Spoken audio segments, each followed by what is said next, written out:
तो अब इस 27वें सवाल में कह रहा है कि किसी समांतर श्रेणी का पीवां पद Q और Qवां पद P है, तो सिद्ध करो कि nवां पद P plus Q minus N होगा। तो nवां पद ज्ञात करने के लिए पहले तो हमारे पास A और D होना चाहिए, मतलब पहला पद और सार्वमांतर होना चाहिए। तो जो हमारे पास यह पीवां पद Q और Qवां पद P दिया है, इससे जो हमारी समीकरण बनेंगी उनसे हम पहले A और D का मान ज्ञात कर लें, ठीक है। फिर जो A और D के मान आएंगे वह nवें पद में रख देंगे जहां पर A और D आएगा। तो पहले जो यहाँ दिया है पीवां पद Q वह लिख लें। तो हम जानते हैं कि जब nवां पद हम ज्ञात करते हैं तो nवें पद को हम क्या लिखते हैं, A plus N minus 1 D, यही तो लिखते हैं। अब यहाँ पर पीवां पद है तो पीवें पद को हम क्या लिखेंगे, A plus P minus 1 D, मतलब nवां पद था तो N माइनस 1, तो यहाँ पर पीवां पद है तो P माइनस 1, ठीक है। बराबर में है इधर Q और इसे समीकरण 1 डाल दें। अब हमारे पास दिया है Qवां पद P, तो यहाँ पर लिख दें। अब हम Qवें पद को क्या लिख सकते हैं, A plus Q minus 1 D बराबर P, और ये समीकरण हो जाएगी 2। अब इन्हीं दोनों समीकरणों से हम A और D का मान ज्ञात कर लें। तो जैसे पिछले सवालों में करते थे, समीकरण 1 में से समीकरण 2 घटाते थे, वैसे इसमें भी हम समीकरण 1 में से समीकरण 2 को घटा दें। तो घटाने के लिए हमें इन दोनों समीकरणों को ऊपर नीचे लिखना पड़ेगा। तो यहाँ पर ऊपर नीचे लिख लें। यहाँ पर अब घटाने के लिए चिन्ह हमें बदलने पड़ेंगे, तो प्लस का है माइनस हो जाएगा, प्लस का है माइनस हो जाएगा, प्लस का है माइनस हो जाएगा। तो यहाँ से ए तो कट जाएगा, ठीक है। अब देखिए यहाँ पर हमारे पास क्या बचेगा, ऊपर हमारे पास है P माइनस 1 और D, और जिसमें से हमें माइनस करना है Q माइनस 1D, क्योंकि यह प्लस का नहीं रह गया, अब माइनस का है। तो यहाँ पर माइनस Q माइनस 1 और D, और बराबर इधर हमारे पास क्या हो जाएगा, Q में से P घटाना है क्योंकि P माइनस का है, इसीलिए लिखेंगे Q माइनस P, ठीक है। अब यहाँ देखिए इस पद में भी D है और इस पद में भी D है, ठीक है। D इसमें भी है, D इसमें भी है, तो हम D कॉमन ले सकते हैं। तो जब हम यहाँ से D कॉमन लेंगे, तो जब कॉमन लेते हैं तो हम जानते हैं कि जो बचता है वो ब्रैकेट के अंदर रखते हैं, ठीक है। तो यहाँ पर हमारे पास बचा P माइनस 1, तो यहाँ पर लिख दें P माइनस 1, ब्रैकेट में रख दें इसको, ठीक है। फिर माइनस, अब यहाँ पर देखिए Q माइनस 1 बचा, तो यहाँ पर लिख दें Q माइनस 1, और जो इसके साथ में D थी वह D बाहर आ गई, और जो इसके साथ D थी वह D भी बाहर आ गई। अब हमारे पास उधर क्या बचा, Q माइनस P, तो यहाँ पर लिख दें Q माइनस P। अब अंदर जो ब्रैकेट के हैं इनको हल कर लें तो क्या हो जाएगा, D और P माइनस 1 और माइनस, यह जब ब्रैकेट खुलेगा तो माइनस का हो जाएगा Q और माइनस माइनस हो जाएगा प्लस का 1, और बराबर में इधर है Q माइनस P। अब यहाँ देखिए माइनस का 1 है, यह प्लस का 1 है, मतलब यह 1 और यह 1 कट जाएगा क्योंकि प्लस माइनस के हैं। तो इधर हमारे पास क्या बचेगा, D और P माइनस Q, ठीक है। और बराबर इधर क्या है, Q माइनस P। अब देखिए चूंकि हमें D का मान ज्ञात करना है, इसलिए D को इधर ही रखें, और जो यह P माइनस Q है इसको उठाकर इधर ले आए तो यह बटे में आ जाएगा, ठीक है। मतलब क्या हो जाएगा, Q माइनस P और बटे में P माइनस Q।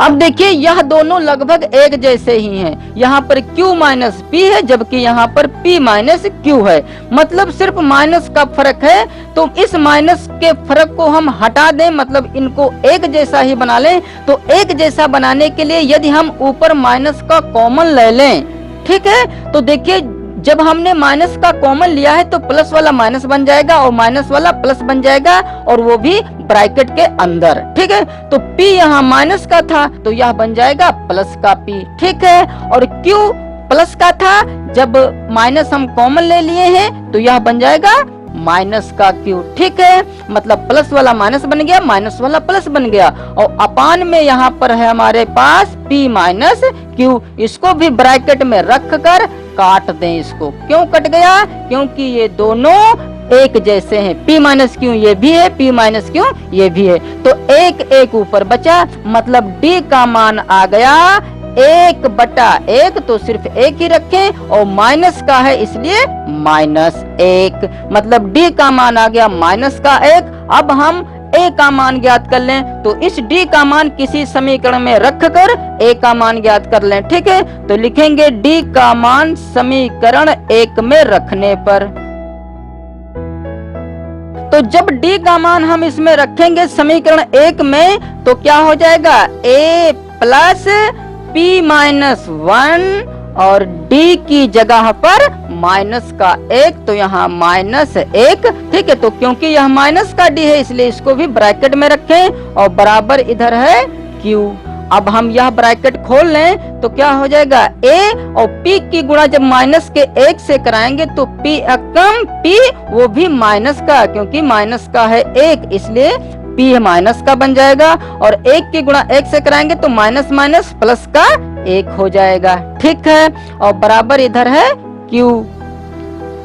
अब यहाँ से चूंकि हमें a का मान ज्ञात करना है इसलिए a को इधर ही रखें और ये सारी चीजें उठाकर उधर भेज दें, तो क्या हो जाएगा q, तो इधर पहले से है p उठ कर आएगा तो प्लस का बन जाएगा, क्योंकि इधर माइनस का था, प्लस का 1 उठ कर आएगा तो इधर माइनस का बन जाएगा। ठीक है, तो a और d का मान तो आ गया। अब हम nवां पद बड़ी आसानी से पता कर सकते हैं, तो यहाँ पर हम nवां पद ज्ञात करने जा रहे हैं, तो इसको हटा देते हैं यहाँ से।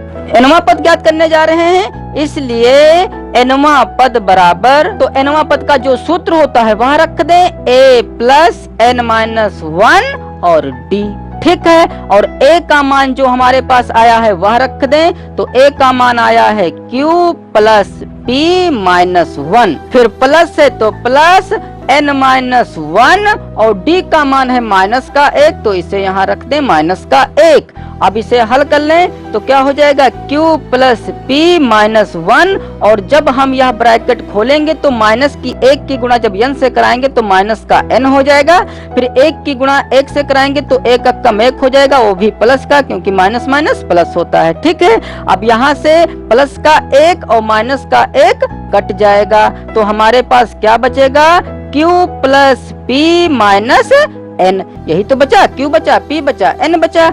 अब देखिए चूंकि हमें p स्टार्टिंग में लाना है, ठीक है, तो इस p को हम स्टार्टिंग में रख सकते हैं क्योंकि प्लस का है, तो हो जाएगा p प्लस q और माइनस का n, और यही चीज हमें सिद्ध करनी थी। ठीक है, तो यहाँ पर लिख दें अतः nवां पद, और ये हो गया प्रूव्ड, सिद्ध हो गया।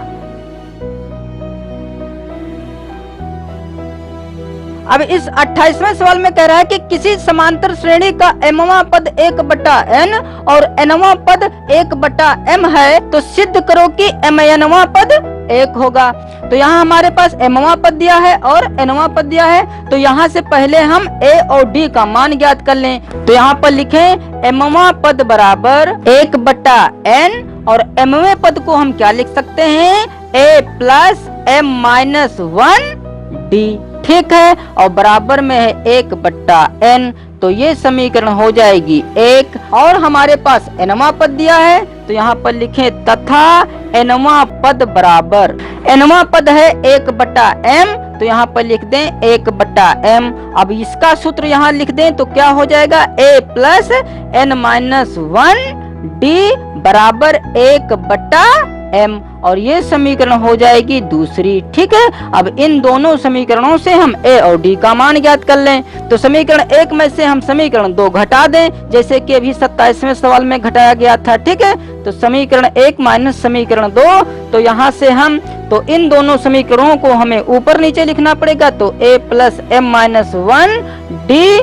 और बराबर में 1/n, और फिर हमारे पास है a प्लस n-1 और d बराबर में 1/m। अब घटाने के लिए हमें चिन्ह बदलने पड़ेंगे, तो ये माइनस का, ये भी माइनस का और ये भी माइनस का। ठीक है, तो यहाँ से a तो कैंसिल हो जाएगा। अब हमारे पास यहाँ बचेगा क्या m-1d और माइनस n-1d, तो यहाँ से d तो कॉमन हो जाएगा, तो हम इसे इस प्रकार से लिखेंगे m-1d और फिर माइनस n-1d, और बराबर में इधर है हमारे पास 1/n और माइनस का 1/m, तो यहाँ पर लिख दें 1/n माइनस 1/m। m। ठीक है, अब इसे हल कर लें तो यहाँ दोनों में हमारे पास d है तो d तो कॉमन हो जाएगा, तो अंदर क्या बचेगा m माइनस 1 और माइनस, तो अब हम डायरेक्ट इसका ब्रैकेट ही खोल लें तो चिन्ह बदल दें, तो प्लस का n है माइनस का n बन जाएगा और माइनस का 1 है प्लस का 1 बन जाएगा। ठीक है, और यहाँ पर हमारे पास क्या बचेगा, यहाँ पर देखिए भिन्नों का घटाना है, मतलब 1/n में से हमें 1/m घटाना है, तो m और n तो हमारा लासा हो जाएगा, तो यहाँ पर लिखें nm और फिर इसकी हमारी क्रॉस मल्टीप्लाई हो जाएगी। ठीक है, जब हम डायरेक्ट किसी की गुणा नीचे रखते हैं तो इनकी कैंची की गुणा हो जाती है, मतलब m की गुणा 1 से कराएंगे और n की गुणा भी 1 से कराएंगे, तो m अक्कम m और माइनस n अक्कम n। अब यहाँ पर हमारे पास बचा d और m माइनस n बचा और एक माइनस का है और यह एक प्लस का है, यह तो कट जाएगा। ठीक है, और बराबर में इधर हमारे पास क्या है m माइनस n और अपान में n m। अब यहाँ से d का मान क्या हो जाएगा, इधर तो हमारे पास m माइनस n है ही और अपान में क्या है n m। अब जब हम यह उठाकर मतलब m माइनस n उठाकर इधर लाएंगे तो चूंकि यह d के गुणे में है इधर आएगा तो बटे में हो जाएगा, तो यहाँ हम बटे में रख लें m माइनस n। अब अगर हम इसको भी ब्रैकेट में रख दें तो ये चीज और ये चीज कट जाएगी, जैसा ऊपर m माइनस n है वैसा नीचे m माइनस n है, तो यह तो कट जाएगा, तो हमारे पास d बराबर क्या बचेगा, ऊपर बचा 1 और नीचे बचा m n या n m कुछ भी कह सकते हैं, तो d का मान तो आ गया 1/mn। अब हमें a का मान ज्ञात करना है, तो यह d का मान हम किसी समीकरण में रख दें, तो यहाँ पर लिख दें d का मान समीकरण 1 या 2 में रखने पर, तो हम यहाँ 1 में रखने जा रहे हैं। ठीक है, तो जब हम d का मान समीकरण 1 में रखेंगे तो यहाँ a प्लस m माइनस 1 और d की जगह पर यह रख दें 1/mn, तो यहाँ गुणे में 1/mn और बराबर में इधर है 1/n। ठीक है, अब इसे हल कर लें। अब चूंकि हमें यह ब्रैकेट खोलना होगा मतलब 1/m की गुणा इन दोनों में करानी होगी, तो क्या हो जाएगा a प्लस, अब देखिए m की गुणा हमें 1/mn से करानी है, मतलब इसे हम इस प्रकार से लिखेंगे m गुणे 1/mn। ठीक है, और फिर माइनस फिर 1/mn की गुणा 1 से कराएंगे तो 1 अक्कम 1/mn और बराबर में इधर है 1/n। अब यहाँ से देखिए m कट जाएगा ऊपर नीचे है, तो यहाँ पर हमारे पास क्या बचेगा a और यहाँ प्लस में है 1/n और माइनस है 1/mn और बराबर में है 1/n।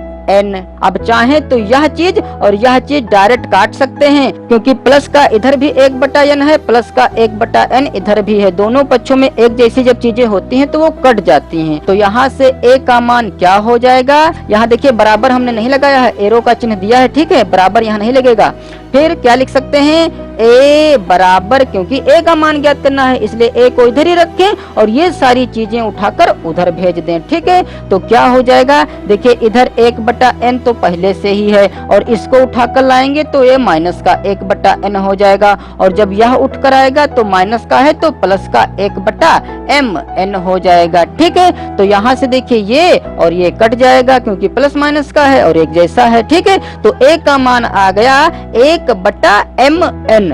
एक लाइन और बढ़ा लेंगे, यहाँ पर लिख लेंगे a बराबर 1/mn और d का भी मान 1/mn है। ठीक है, तो मतलब a और d के मान बराबर आए हैं। अब हमें mnवां पद ज्ञात करना है और जब ज्ञात करेंगे तो उसका मान 1 आना चाहिए। ठीक है, तभी यह सिद्ध हो पाएगा। तो देखते हैं कि क्या मान आता है, तो इसको हम यहाँ हल कर दे रहे हैं। तो यहाँ पर लिखेंगे mnवां पद, तो mnवां पद का फार्मूला क्या हो जाएगा, a प्लस, जैसे कि nवां पद होता था तो a plus n minus 1d लिखते थे, लेकिन यहाँ पर mnवां पद है तो यहाँ पर हम क्या लिखेंगे mn। ठीक है, और माइनस का 1 और इनटू में d। अब इन दोनों के मान रख दें तो a का मान हमारे पास है 1/mn, तो यहाँ पर लिख दें 1/mn और फिर प्लस, इसको ब्रैकेट में ही अभी रखें mn-1 और d का भी मान 1/mn है। अब यह ब्रैकेट खोल लें तो क्या हो जाएगा 1/mn और प्लस, देखिए अब इस 1/mn की गुणा दोनों में होगी, जैसे कि अभी यहाँ पर गुणा कराई गई थी दोनों में, ठीक है। मतलब mn की गुणा हमें करानी है 1/mn में, ठीक है। और फिर 1 की गुणा करानी है हमें 1/mn में, तो 1 अक्कम 1/mn ही आएगा, ठीक है। तो यहाँ से देखिए mn और mn तो कट जाएगा, तो यहाँ पर सिर्फ बचेगा 1। और देखिए यहाँ पर 1/mn है और यहाँ पर माइनस का 1/mn है, मतलब एक जैसी चीज है और प्लस माइनस की है, मतलब ये चीज और ये चीज कट जाएगी। तो हमारे पास यहाँ पर सिर्फ बचा 1, तो यहाँ पर लिख दें बराबर में 1। और यही चीज हमें सिद्ध करना था, ठीक है। हमें सिद्ध करना था कि mnवां पद 1 होगा, तो देखिए mnवां पद 1 आ गया, तो यहाँ पर लिख सकते हैं अतः mnवां पद बराबर 1। तो ये हो गया प्रूव्ड। तो अब इस 29वें सवाल में कह रहा है कि किसी समांतर श्रेणी का 11वां पद 25 है तथा 31वां पद 65 हो तो श्रेणी का nवां पद ज्ञात करो। तो यहाँ फिर इस सवाल में भी हमें चूंकि nवां पद ज्ञात करना है, तो nवां पद ज्ञात करने के लिए हमारे पास a और d होना चाहिए। तो यहाँ पर जो 11वां पद दिया है और 31वां पद दिया है, इससे पहले हम a और d ज्ञात कर लें। तो यहाँ पर लिखेंगे, तो 11वां पद है 25 और 11वें पद को हम क्या लिख सकते हैं a + 10d, ठीक है, बराबर 25। और ये समीकरण हो जाएगी 1। और फिर यहाँ पर 31वां पद दिया है, तो लिखें तथा 31वां पद बराबर 65, ठीक है। और 31वें पद को हम a + 30d लिख सकते हैं। अब समीकरण 1 में से समीकरण 2 घटाकर हम d का मान पता कर लें, ठीक है। फिर जब d का मान हम पता कर लेंगे तो बाद में हमें a का भी मान पता चल जाएगा। तो यहाँ पर लिख दें समीकरण 1 में से समीकरण 2 घटाने पर, तो क्या हो जाएगा, इन दोनों समीकरणों को ऊपर नीचे लिख दें। अब चिन्ह बदल लें क्योंकि हम घटा रहे हैं, तो प्लस का a है माइनस, प्लस का है माइनस, प्लस का है माइनस, ठीक है। तो यहाँ से a कैंसिल हो जाएगा। अब यहाँ प्लस का 10 है, माइनस का 30 है, तो 30 में से 10 हमें घटा देने होंगे, तो बचेगा 20, वो भी माइनस का, ठीक है। तो माइनस का 20d बराबर इधर 65 में से हमें 25 घटा देना होगा, तो बचेगा माइनस का, तो 65 में से 25 घटाएंगे तो बचेगा 40। अब देखिए दोनों तरफा माइनस है, कट जाएगा, तो d बराबर क्या हो जाएगा 40/20। अब फिर 20 अक्कम 20 और 20 दूनी 40, तो d का मान आ जाएगा 2। अब यही जो d का मान 2 आया है, यह हम किसी समीकरण में रखकर a का मान ज्ञात कर सकते हैं। तो लिखेंगे समीकरण 1 या 2 में d का मान रखने पर, तो जब हम समीकरण 1 में d की जगह 2 रखेंगे तो क्या हो जाएगा a + 10 गुणा d की जगह 2 और बराबर में है 25, तो क्या हो जाएगा a, और देखिए यह 10 और 2 की जब गुणा कराएंगे तो हो जाएगा 20, तो 10 दूना 20 जब उठकर इधर आएगा तो हो जाएगा 25 - 20, क्योंकि प्लस का 20 था, इधर आएगा तो माइनस का 20 हो जाएगा। तो a का मान आ गया 25 में से 20 घटाएंगे बचेगा 5, ठीक है। तो a का मान आ गया 5 और d का मान आ गया 2। तो अब हम nवां पद ज्ञात कर सकते हैं, तो लिखेंगे इसलिए nवां पद बराबर, तो nवां पद का फार्मूला क्या होता है a + n-1 और d। तो यहाँ से हम मान रख दें, a का मान है 5 तो 5 और प्लस n-1 और d का मान है 2, तो यहाँ पर लिख दें 2। अब यह ब्रैकेट खोल लें तो क्या हो जाएगा 5 + 2n और माइनस का 2, क्योंकि 2 अक्कम 2, ठीक है। तो यह हो जाएगा 2n को स्टार्टिंग पर रख दिया गया है और 5 में से जब 2 घटाएंगे तो रह जाएगा 3, वो भी प्लस का। तो nवां पद आ गया, अतः nवां पद हमारा आ गया 2n + 3 और यही हो जाएगा हमारा आंसर। तो अब यह 30वां सवाल देखिए, कह रहा है कि यदि किसी समांतर श्रेणी का pवां पद q और qवां पद p है तो सिद्ध करो कि p + qवां पद 0 है। तो यहाँ पर देखिए हमारे पास pवां पद Q दिया है और Qवां पद P दिया है। तो हमें सिद्ध करना है कि P प्लस Qवां पद शून्य है। तो पहले जो यहाँ पर Pवां पद और Qवां पद दिया है, इससे हम समीकरण बनाकर A और D का मान ज्ञात कर लें। ठीक है, जैसे कि पिछले सवालों में कहते आए हैं। तो यहाँ पर हमारे पास Pवां पद दिया है, तो लिखते हैं Pवां पद बराबर Q। ठीक है, और Pवें पद को हम लिखेंगे क्या, A प्लस P माइनस 1 कर देंगे। ठीक है, और D बराबर Q। तो ये समीकरण हो जाएगी 1। अब हमारे पास Qवां पद दिया है, तो यहाँ पर लिख दें तथा Qवां पद बराबर P। तो Qवें पद को हम क्या लिख सकते हैं, A plus Q minus 1 D। ठीक है, और बराबर में इधर P है, तो ये समीकरण हो जाएगी दूसरी।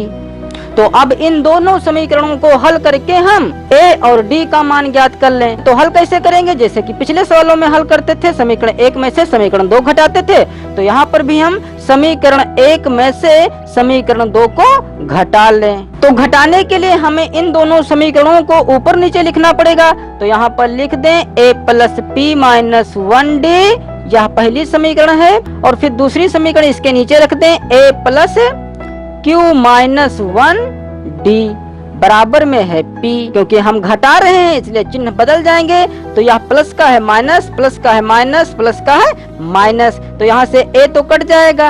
अब हमें P माइनस 1D में से Q माइनस 1D घटाना है, क्योंकि यह अब माइनस का हो गया है। तो इसे हम इस प्रकार से लिखेंगे, P माइनस 1D में से Q माइनस 1D घटाना है। ठीक है, तो यहाँ माइनस लगा दिया गया, फिर बराबर में Q। अब यह माइनस का P है, इसलिए माइनस का P। अब यहाँ देखिए इस सवाल में भी D कॉमन मिल रहा है, इसमें भी D है, इसमें भी D है, तो D तो हम कॉमन ले लें। तो जब D कॉमन लेंगे तो ब्रैकेट के अंदर रह जाएगा P माइनस 1, तो यहाँ लिख दें P माइनस 1, और फिर ब्रैकेट के अंदर Q माइनस 1 रह जाएगा। ठीक है, और इससे पहले है माइनस, तो हम इस ब्रैकेट को डायरेक्ट खोल लें। तो जब हम ब्रैकेट को खोलेंगे तो क्योंकि ब्रैकेट से पहले माइनस है, इसलिए अंदर के चिन्ह बदल जाएंगे, प्लस वाला माइनस, माइनस वाला प्लस। तो माइनस का हो जाएगा क्यों, क्योंकि यह प्लस का क्यू है, और माइनस का है 1, इसलिए यह बन जाएगा प्लस का 1, और फिर बराबर में है Q माइनस P, तो यहाँ पर लिख दें Q माइनस P। अब यहाँ ब्रैकेट के अंदर देखते हैं क्या है, माइनस का 1 है, प्लस का 1 है, यह तो कट जाएगा, लेकिन हमारे पास P माइनस Q अंदर रह जाएगा, और इधर हमारे पास Q माइनस P है। अब चूंकि हमें D का मान ज्ञात करना है, इसलिए D को इधर ही रखें, और यह जो P माइनस Q है इसको उठाकर इधर ले आए। ठीक है, तो इधर तो देखिए Q माइनस P ऑलरेडी है, जब यह उठकर इधर आएगा तो यह बट्टे में हो जाएगा P माइनस Q। अब देखिए सिर्फ यहाँ पर थोड़ा सा फर्क है, यहाँ पर ऊपर P माइनस का है जबकि यहाँ प्लस का है, यहाँ पर Q प्लस का है जबकि यहाँ माइनस का है। ठीक है, तो इसको हम एक जैसा बनाकर काट लें। तो एक जैसा बनाने के लिए हमें माइनस कॉमन लेना पड़ेगा ऊपर। तो जब माइनस का हम कॉमन लेंगे तो इनके चिन्ह बदल जाएंगे, मतलब P हमारा माइनस का है तो प्लस का बन जाएगा, Q प्लस का है तो माइनस का बन जाएगा। ठीक है, और अपान नीचे यहाँ हमारे पास है P माइनस Q, तो इसको भी ब्रैकेट में रखकर, अब देखिए ऊपर नीचे दोनों एक जैसे हैं, इसलिए ये और ये कट जाएंगे, तो हमारे पास सिर्फ रह जाएगा 1, वो भी माइनस का, क्योंकि यहाँ पर माइनस है। ठीक है, तो D का मान तो आ गया माइनस का 1। अब इसी D का मान हम किसी भी समीकरण में रखकर A का मान ज्ञात कर सकते हैं। तो इस D का मान हम समीकरण 1 में रख दें, तो यहाँ पर लिख सकते हैं D का मान समीकरण 1 में रखने पर। तो जब D का मान हम समीकरण 1 में रखेंगे तो क्या हो जाएगा, A प्लस P माइनस 1, और D की जगह पर रखेंगे माइनस का 1, तो माइनस का 1 बराबर में है Q। ठीक है, अब इसे हल कर लें तो A प्लस, अब 1 की गुणा देखिए P से होगी तो माइनस का 1 है, तो P अकम P हो जाएगा, वो भी माइनस का। तो यहाँ पर दो चिन्ह प्लस माइनस के हो गए, तो प्लस और माइनस, माइनस ही डायरेक्ट यहाँ रख दें, और फिर माइनस की 1 की गुणा माइनस के 1 से कराएंगे तो माइनस माइनस प्लस का हो जाएगा, 1 अकम 1, और बराबर इधर है Q। ठीक है, अब चूंकि हमें सिर्फ A का मान ज्ञात करना है, इसलिए ये सारी चीजें उधर भेज दें, तो क्या हो जाएगा, A बराबर Q, यह माइनस का P है, इधर आएगा प्लस का P हो जाएगा, प्लस का 1 है, इधर आएगा माइनस का 1 हो जाएगा। ठीक है, चाहे तो P स्टार्टिंग में रख दें क्योंकि ABCD में P पहले आता है, Q बाद में आता है, तो इसको हम इस प्रकार से लिख सकते हैं P प्लस Q और माइनस का 1 और इधर रख दें A। ठीक है, तो A का मान आ गया P प्लस Q माइनस 1 और D का मान है माइनस का 1। अब हम P प्लस Q वहाँ पद ज्ञात कर सकते हैं। ठीक है, और जो इसका मान आएगा वह शून्य आएगा, आना भी चाहिए शून्य, क्योंकि हमें सिद्ध करना है, मतलब आंसर हमारा इस सवाल में ही दिया है जो कि है शून्य। ठीक है, तो इसे हटा दे रहे हैं और P प्लस Q वहाँ पद यहीं पर ज्ञात कर लें। अब यहाँ पर हम P प्लस Q वहाँ पद ज्ञात करने के लिए लिखें, इसलिए P प्लस Q वहाँ पद। तो हम जानते हैं कि यनवा पद जब हम ज्ञात करते हैं तो क्या होता है A plus n minus 1D, लेकिन यहाँ पर हमें nवा पद नहीं ज्ञात करना है, P प्लस Q वहाँ पद ज्ञात करना है। ठीक है, इसलिए n की जगह पर P प्लस हम Q रख देंगे, तो यह तो हो गया A प्लस n, माइनस का 1 होता है तो यहाँ माइनस का 1 कर दें। ठीक है, n की जगह यहाँ P प्लस Q है, और फिर D भी होता है तो यहाँ पर D रख दें। अब हम दोनों के मान रख दें, तो A का मान यहाँ पर है P प्लस Q माइनस 1, तो यहाँ पर रख दें P प्लस Q और माइनस 1। ठीक है, यह तो आ गया A का मान। अब प्लस है तो प्लस, फिर ब्रैकेट के अंदर P प्लस Q माइनस 1 और इस D की जगह पर हमें रखना है माइनस का 1, तो गुणे माइनस का 1। अब यह ब्रैकेट खोल लें तो क्या हो जाएगा P प्लस Q माइनस 1। अब देखिए इस 1 की गुणा जब हम P में कराएंगे तो P बन जा P हो जाएगा, और यह माइनस का 1 है इसीलिए माइनस का P हो जाएगा। ठीक है, फिर 1 की गुणा Q से कराएंगे तो प्लस माइनस माइनस Q बन जा Q, फिर माइनस और माइनस प्लस 1 बन जा 1 ही आएगा। अब यहाँ से देखिए प्लस का P है माइनस का P है कट जाएगा, प्लस का Q है माइनस का Q है कट जाएगा, प्लस का 1 है माइनस का 1 है कट जाएगा। ठीक है, तो हमारे पास बचेगा क्या, सिर्फ 0। अतः हम कह सकते हैं कि P प्लस Q वहाँ पद 0 है, तो यहाँ पर लिख दें अतः P प्लस Q वहाँ पद बराबर 0, और यही चीज हमें सिद्ध करनी थी। ठीक है, तो यह हो गया प्रूव्ड।